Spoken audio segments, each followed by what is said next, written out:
Hello दोस्तों, स्वागत है आपका हमारे YouTube channel the haunted TV में।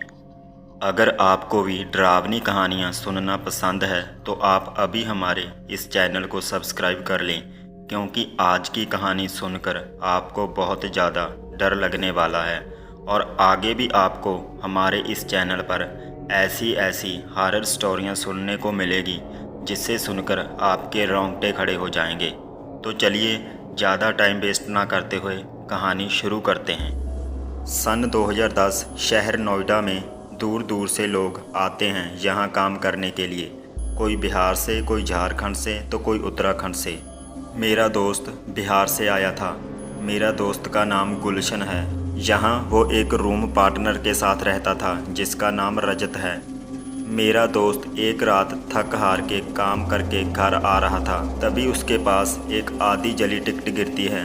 उसने उसे उठाया। थोड़ा ध्यान से देखने पर पता चला वो एक लॉटरी की टिकट थी जो कि एक तरफ से जला हुआ था। उसने आसपास देखा, कोई नहीं था।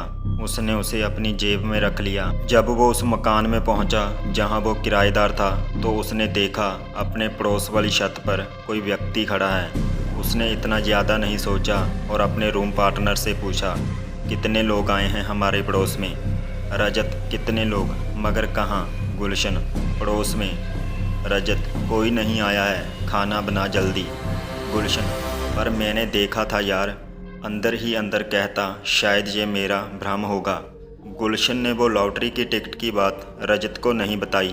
दोनों खाना बनाकर खा पीकर सो जाते हैं। अगले दिन रजत अपने काम पर निकल जाता है। गुलशन आज छुट्टी कर लेता है। उसकी सेहत थोड़ी ख़राब थी, मगर फिर भी वह सोचता है जो गंदे कपड़े हैं उन्हें धो लिया जाए। जब वो पजामा में देखता है कुछ है तो नहीं, उसे कुछ नहीं मिलता। वो लॉटरी की टिकट ढूंढने लगता है और सोच में पड़ जाता है, पता नहीं कहाँ खो गया। अब जब गुलशन कपड़े सुखाने जाता है तो फिर वही व्यक्ति को देखता है जिसको उसने पिछली रात को देखा था। वो उससे बात करता है और कहता है, मुझे पता था मेरी आंखें धोखा नहीं खा सकती। कितने दिन से रह रहे हो आप बताओ? क्या नाम है आपका बताओ? मगर उधर से कोई जवाब नहीं आ रहा था। वह वो सब देखकर अजीब तरह से मुस्कुरा रहा था, जो एक अलग बात थी। गुलशन मन ही मन में बहुत घमंडी लग रहा है। छोड़ो, मुझे भी बात नहीं करनी। अब रात को खाना खाते समय गुलशन रजत से कहता है, मैंने कहा था ना पड़ोस में कोई आया है। आज मैं जब छत पे कपड़े सुखाने के लिए डालने गया तो मैंने उसे फिर देखा। रजत, क्या बात कर रहे हो तुम? मैं उसी तरफ से आता हूँ। मैंने देखा गेट पे ताला लगा था और उस पे बहुत ज़्यादा धूल जमी थी। ये बता, कहीं तू पागल तो नहीं हो गया? गुलशन, तू पागल है, मैं नहीं। दोनों थोड़ा लड़ते हैं और सो जाते हैं। अब अगले दिन गुलशन भी देखता है बड़ा ताला लगा था पड़ोस वाली गेट पे, तो कैसे कोई अंदर जा सकता है। अब रात में गुलशन आता है। वो फिर से उसी व्यक्ति को खड़ा हुआ देखता है और इस बार कुछ अलग हुआ था। वो व्यक्ति गुलशन को देखकर मुस्कुराता है और वो लॉटरी की टिकट वापस उसके पैरों के पास नीचे गिरती है। गुलशन तुरंत भागता है। वहाँ से रूम का गेट बंद करके रजाई में घुस जाता है। अब उसे कुछ समझ नहीं आ रहा था वो क्या करे। कुछ समय बाद रजत आता है। गुलशन रजत से कहता है, भाई बाहर जा और पड़ोस वाली छत पर देख, कोई है क्या? रजत, मगर क्यों? गुलशन, जा तो सही। रजत जाता है मगर उससे पहले कुछ नहीं दिखाई देता। मगर जब वो पड़ोस वाली छत पे देखता है तो एक व्यक्ति खड़ा था जो कि एक अजीब तरह से मुस्कुरा रहा था। रजत उल्टे पैर कुछ करने की बजाय वह भी सीधा रूम में आ गया और थरथराने लगा और उसके मुंह से कुछ शब्द नहीं निकल रहे थे। गुलशन, अबे कुछ तो बोल, क्या हुआ? रजत, बस चुप हो जा। हम दोनों कल ही जहाँ से दूसरी जगह कमरा ले लेंगे। वह दोनों मकान मालिक के पास जाते हैं अगली सुबह और कहते हैं, हमें मकान खाली करना है, तो जो हमने आपको एडवांस दिया है हमारे पैसे वापस कर दो। मकान मालिक, वो तो वापस नहीं मिलेगा। अब जब तक का किराया दिया है तब तक रहो, जहाँ चले जाओ, मैं कुछ नहीं कर सकता। गुलशन और रजत और कुछ नहीं कर सकते थे क्योंकि उनके पास इतने पैसे नहीं थे कि दूसरी जगह कमरा ले सकें और नोएडा जैसे शहर में मुश्किल से ही कमरे मिलते थे और जो मिलते थे वो महंगे ही होते थे। अब गुलशन और रजत के पास कोई और रास्ता नहीं होता। वो बिना आसपास देखे बगैर अपने कमरे में चले जाते हैं, मगर गुलशन थोड़ी हिम्मत करता है और फिर बाहर जाता है और पड़ोस वाले छत पे देखता है, कुछ नहीं दिखता। वो ये फैसला करता है कि कुछ तो है जहाँ जो मुझे परेशान कर रही है, मैं पता लगाऊंगा। अब अगले दिन से गुलशन अपने पड़ोस वाले मकान के बारे में जानकारी इकट्ठा करता है। अब अगले दिन से गुलशन अपने पड़ोस वाले मकान के बारे में जानकारी इकट्ठा करता है। आसपास के लगभग सभी लोग नए थे, इसलिए किसी को ज़्यादा कुछ नहीं पता था। बस इतना ही कि यहाँ 5 लोगों का परिवार रहता था। गुलशन एक और व्यक्ति के पास जाता है जिसका घर जहाँ बहुत पुराना था। वो एक बुजुर्ग अपने परिवार के साथ रहता था। वो उनसे पूछता है, चाचा आप मकान नंबर 441 के बारे में क्या जानते हैं? चाचा पहले तो ये बताओ तुम कौन हो? चाचा मैं मकान नंबर 435 में किराएदार हूँ। मुझे मेरे पड़ोस के मकान की छत पे एक व्यक्ति दिखता है। वो अलग अलग तरीके से अजीब तरह से मुस्कुराता है।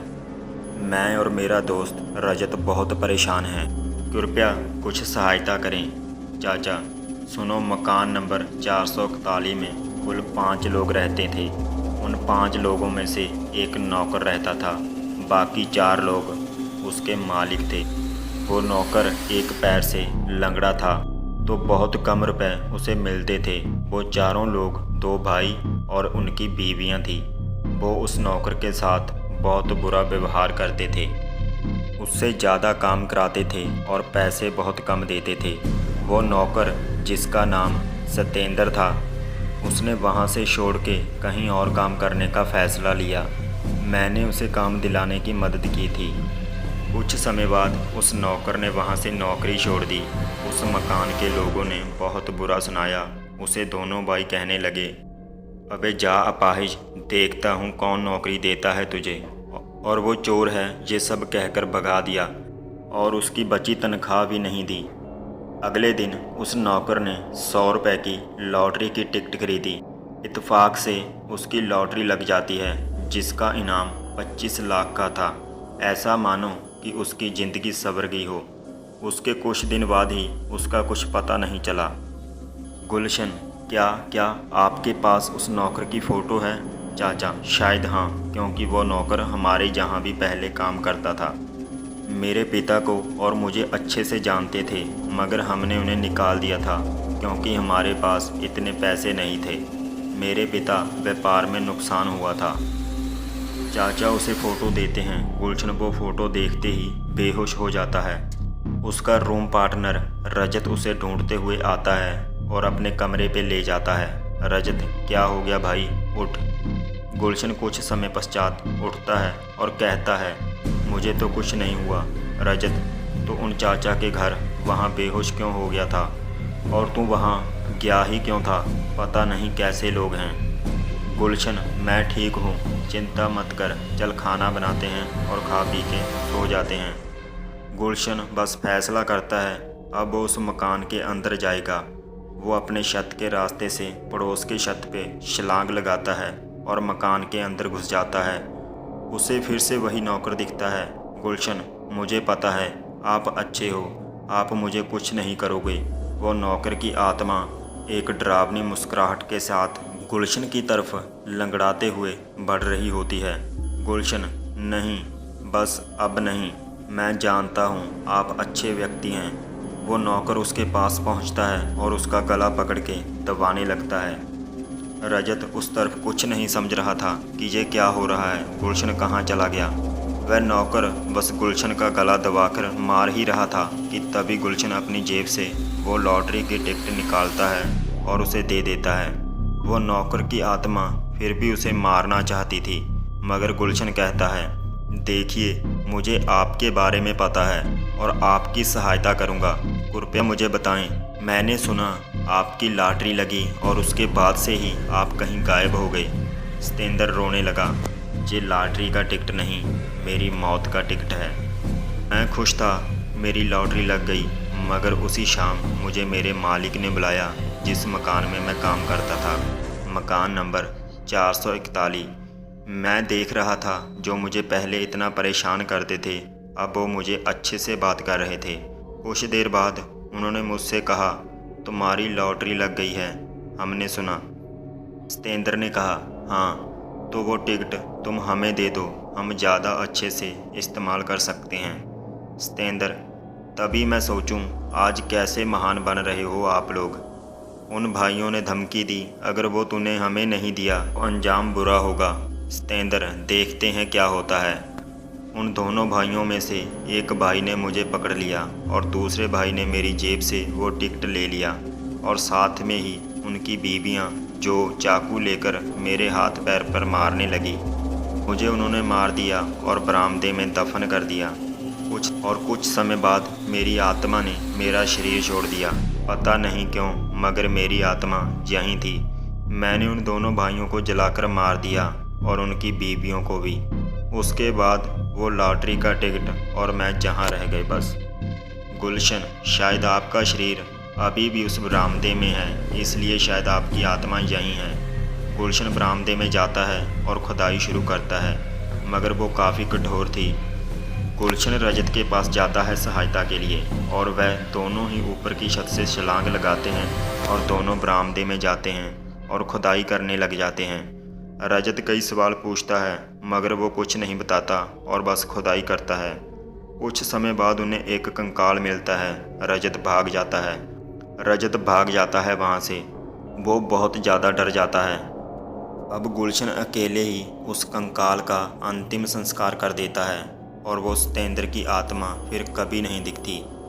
रजत तो इतना डरपोक है कि वो बस जाने वाला ही था, अपना बोरिया बिस्तर समेत कर।